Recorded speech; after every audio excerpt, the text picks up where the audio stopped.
ये क्या?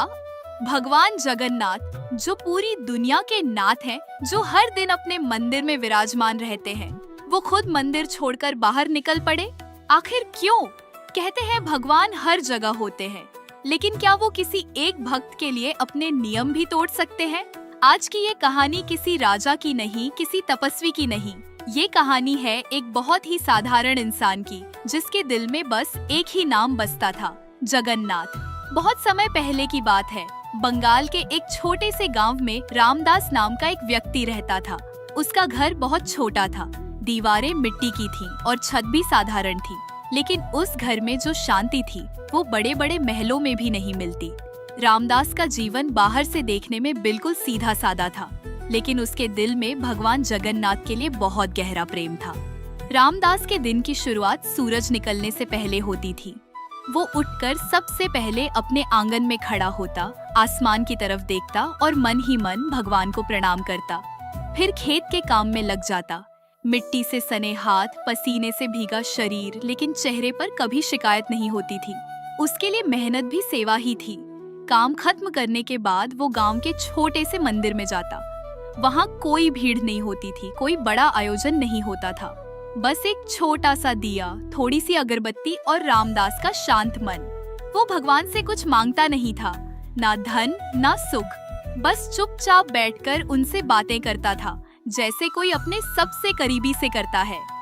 गांव के लोग रामदास को जानते थे। कुछ लोग उसे भोला कहते थे, कुछ लोग मजाक उड़ाते थे। कोई कहता, इतना भगवान भगवान करता है, लेकिन खुद की हालत देखो। कोई कहता, भगवान से प्रेम करने से पेट नहीं भरता।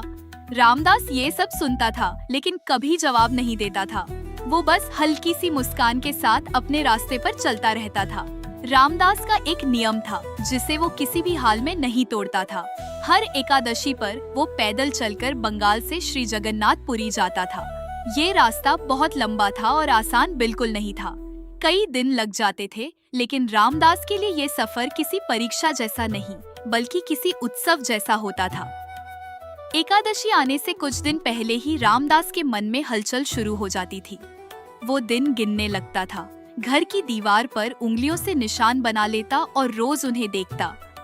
जैसे जैसे एकादशी पास आती, उसका मन और ज्यादा बेचैन हो जाता, जैसे कोई अपने बहुत अपने से मिलने जा रहा हो। यात्रा के दिन रामदास बहुत सादे कपड़े पहनता था। उसके पास कोई भारी सामान नहीं होता था, बस एक छोटी सी पोटली, जिसमें थोड़ा सा सूखा खाना और पानी रहता था। निकलते समय वो अपने घर के सामने कुछ देर खड़ा रहता, आंखें बंद करता और धीरे से कहता, नाथ बुलाया है तो संभाल भी लेना।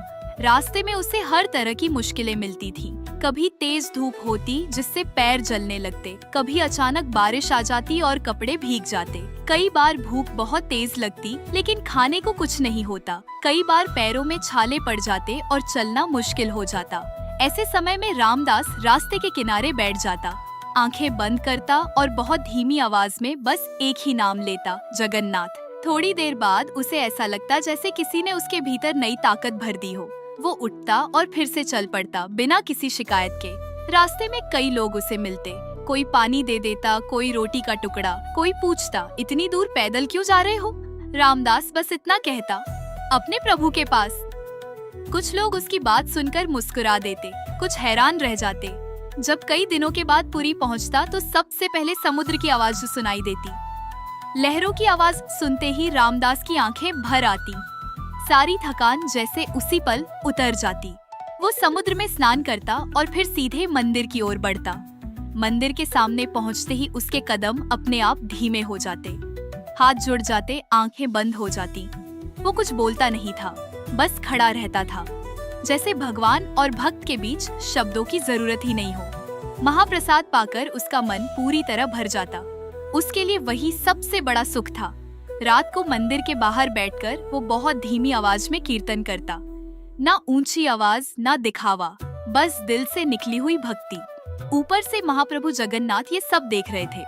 रामदास का ये भोला, निस्वार्थ प्रेम उन्हें छू जाता था, बिना किसी मांग के, बिना किसी शर्त के, बस सच्चा भाव। और यही भाव धीरे धीरे एक ऐसी कहानी की शुरुआत कर रहा था, जिसे आने वाले समय में कोई भूल नहीं पाया। समय धीरे धीरे बीतता गया। जैसे जैसे साल निकलते गए, रामदास का शरीर कमजोर होने लगा। पहले जो रास्ते वो बिना रुके पार कर लेता था, अब वही रास्ते उसे थका देते थे। पैरों में दर्द रहने लगा, सांस भी जल्दी फूल जाती थी, लेकिन दिल में जो प्रेम था उसमें कोई कमी नहीं आई। गांव के लोग अब उसे समझाने लगे थे। कोई कहता अब उम्र हो गई है, इतना मत चलो। कोई कहता भगवान तो दिल में होते हैं, मंदिर जाना जरूरी नहीं। उसकी पत्नी भी कई बार चिंता से उसे देखती और कहती अब शरीर साथ नहीं देता, थोड़ा आराम कर लिया करो। रामदास सबकी बातें चुपचाप सुनता था। वो किसी से बहस नहीं करता था, बस इतना कहता था अगर एकादशी पर प्रभु के दर्शन न हुए तो मन ही नहीं मानेगा। उसके लिए ये यात्रा आदत नहीं थी, ये उसकी सांसों जैसा जरूरी हिस्सा बन चुकी थी। एक एकादशी की रात रामदास हमेशा की तरह मंदिर के बाहर बैठा कीर्तन कर रहा था। उस दिन उसकी आवाज में पहले जैसी ताकत नहीं थी, लेकिन भाव बहुत गहरा था। आंखें बंद थीं, होंठ कांप रहे थे और दिल में एक अजीब सा दर्द था, जैसे वो कुछ कहना चाहता हो लेकिन शब्द नहीं मिल रहे हो। उसी समय वहाँ की हवा कुछ बदल सी गई। दीपक की लौ हल्की हल्की कांपने लगी। मंदिर का वातावरण एकदम शांत हो गया। रामदास को ऐसा लगा जैसे किसी ने बहुत प्यार से उसे पुकारा हो। उसने धीरे से आंखें खोली। उसके सामने स्वयं महाप्रभु जगन्नाथ खड़े थे। रामदास का शरीर कांपने लगा। वो तुरंत जमीन पर गिर पड़ा। उसकी आंखों से आंसू बहने लगे। वो कुछ बोल ही नहीं पा रहा था। जगन्नाथ जी ने उसे उठाया और बहुत स्नेह से कहा, रामदास, अब तुम इतनी दूर पैदल मत आया करो। तुम्हारा शरीर थक गया है। मुझे तुम्हें इस हालत में देखकर दुख होता है। रामदास की आंखें और भर आईं। उसने कांपती आवाज में कहा, नाथ, अगर अगली एकादशी आपको न देखूं तो मेरा मन कैसे जिएगा? मेरा जीवन तो आपके दर्शन से ही चलता है। महाप्रभु कुछ देर चुप रहे, फिर हल्की सी मुस्कान के साथ बोले, तो फिर ऐसा करते हैं रामदास, अगली एकादशी मैं ही तुम्हारे साथ चलूंगा। ये सुनकर रामदास चौंक गया। उसने डरते हुए कहा, प्रभु, आप मंदिर छोड़कर, ये कैसे हो सकता है? जगन्नाथ जी मुस्कुरा दिए और बोले, प्रेम के लिए भगवान को भी अपने नियम छोड़ने पड़ते हैं। रामदास कुछ समझ नहीं पा रहा था। उसका मन खुशी और डर के बीच झूल रहा था। उस रात वो ठीक से सो भी नहीं पाया। बार बार उसे वही शब्द याद आते रहे, अगली एकादशी मैं ही तुम्हारे साथ चलूंगा। अगली एकादशी आ गई। रात का समय था। मंदिर में शयन आरती हो चुकी थी। चारों तरफ सन्नाटा था। तभी गर्भगृह के अंदर एक हलचल हुई और स्वयं महाप्रभु जगन्नाथ पीताम्बर धारण किए, अपने अंग वस्त्र एक छोटी सी पोटली में बांधे धीरे धीरे बाहर आए। रामदास मंदिर के बाहर खड़ा था। जैसे ही उसने प्रभु को देखा, उसके पैर कांपने लगे। उसने हाथ जोड़कर कहा, नाथ, अभी भी समय है। लेकिन जगन्नाथ जी ने शांत स्वर में कहा, अब निर्णय हो चुका है। दोनों धीरे धीरे बैलगाड़ी की ओर बढ़े। बैल बहुत थके हुए लग रहे थे। महाप्रभु ने उनके माथे पर हाथ फेरा और देखते ही देखते बैलों में जैसे नई जान आ गई। रामदास ये सब देखकर स्तब्ध रह गया। उधर मंदिर के अंदर पुजारियों को आभास हुआ कि कुछ ठीक नहीं है। जब उन्होंने गर्भगृह में देखा और प्रभु अपने स्थान पर नहीं मिले तो पूरे मंदिर में अफरा तफरी मच गई। कोई बोला, प्रभु कहाँ हैं? कोई बोला, दरवाजे बंद करो। पुरी की गलियों में शोर फैल गया। मशालें जलाई गई। पुजारी रामदास के पीछे दौड़ पड़े। लोगों को समझ नहीं आ रहा था कि आखिर हुआ क्या है। बस इतना पता था कि महाप्रभु मंदिर में नहीं है।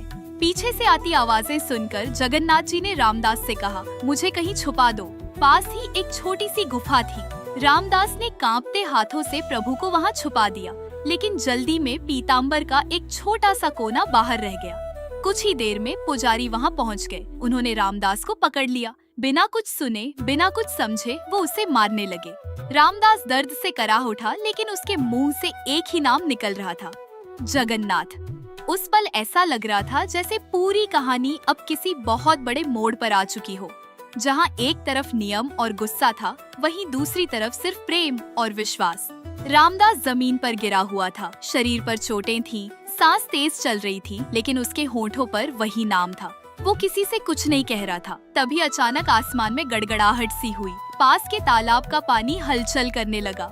लोगों ने देखा कि पानी अपने आप ऊपर उठने लगा है। अगले ही पल उसी जल से स्वयं महाप्रभु जगन्नाथ प्रकट हुए। उनके शरीर पर भी चोट के निशान थे और अंगों से रक्त बह रहा था। सब लोग कांप उठे। जो हाथ अभी मार रहे थे, वही हाथ नीचे गिर गए। जो आंखें गुस्से से भरी थीं, वही आंखें डर से झुक गईं। किसी की हिम्मत नहीं हुई कुछ कहने की। जगन्नाथ जी ने भारी लेकिन करुण स्वर में कहा, मेरे भक्त को क्यों मार रहे हो? जब चोट इसे लगती है तो दर्द मुझे होता है। क्या यही मेरी सेवा है? क्या यही मेरा सम्मान है? पुजारी सिर झुकाकर खड़े रह गए। किसी के पास कोई उत्तर नहीं था। पूरे स्थान पर सन्नाटा छा गया। सिर्फ हवा की आवाज सुनाई दे रही थी। कुछ देर बाद एक पुजारी ने डरते हुए कहा, प्रभु, अगर आप भक्तों के साथ ऐसे ही चल देंगे तो हमारा गुजारा कैसे होगा? हम मंदिर की सेवा कैसे करेंगे? जगन्नाथ जी ने उनकी ओर देखा और बहुत शांत स्वर में कहा, यही फर्क है भक्त और व्यापार में। भक्त प्रेम से जुड़ा होता है और व्यापार डर से। भगवान को डर नहीं, सिर्फ प्रेम चाहिए। फिर प्रभु ने रामदास की पत्नी को आगे बुलाया। वो कांपते कदमों से आगे आई। प्रभु ने उससे कहा, जो भी तुम्हारे पास सबसे छोटी चीज हो उसे ले आओ। वो अपने घर से एक छोटी सी सोने की कील और एक तुलसी का पत्ता लेकर आई। जब तुला मंगवाई गई और उस पर सोने की कील रखी गई तो तराजू नीचे झुक गया। फिर तुलसी का पत्ता रखा गया। जैसे ही प्रभु तुला पर बैठे, सब लोग हैरान रह गए। त्रिलोकनाथ उस सोने से भी हल्के निकले। लोगों की आंखें खुली रह गई। कोई कुछ बोल नहीं पा रहा था। जगन्नाथ जी ने कहा, भगवान को धन नहीं तौल सकता, भगवान को सिर्फ प्रेम तौल सकता है। जहाँ सच्चा भाव होता है वहीं मैं बंध जाता हूँ। इसके बाद जगन्नाथ जी रामदास की ओर बढ़े। उन्होंने उसे उठाया और बहुत प्यार से कहा, चलो रामदास, अब मुझे मंदिर में बंद रहने की जरूरत नहीं। जहाँ मेरा भक्त है वहीं मेरा घर है। रामदास फूट फूट कर रो पड़ा। उसने प्रभु के चरण पकड़ लिए। उसके लिए इससे बड़ा सुख कुछ भी नहीं था। उसका जीवन सफल हो गया था। कहते हैं उस दिन के बाद रामदास ने कभी पुरी की यात्रा नहीं की। भगवान खुद उसके साथ रहने लगे। गांव का वही छोटा सा मिट्टी का घर, वही आंगन, वही दिया अब प्रभु का मंदिर बन गया। गांव के लोग जो पहले हंसते थे, अब सिर झुकाकर रामदास को प्रणाम करने लगे। उन्हें समझ आ गया था कि भगवान शब्दों में नहीं, दिखावे में नहीं, बल्कि सच्चे प्रेम में बसते हैं। आज भी ये कहानी हमें यही सिखाती है कि भगवान नियमों से नहीं, भाव से बंधते हैं। जब प्रेम सच्चा होता है तो भगवान खुद चलकर भक्त के पास आ जाते हैं। जिसका दिल साफ होता है, जिसका प्रेम निश्चल होता है, उसके लिए भगवान अपने बंधन भी छोड़ देते हैं, अपना मंदिर भी।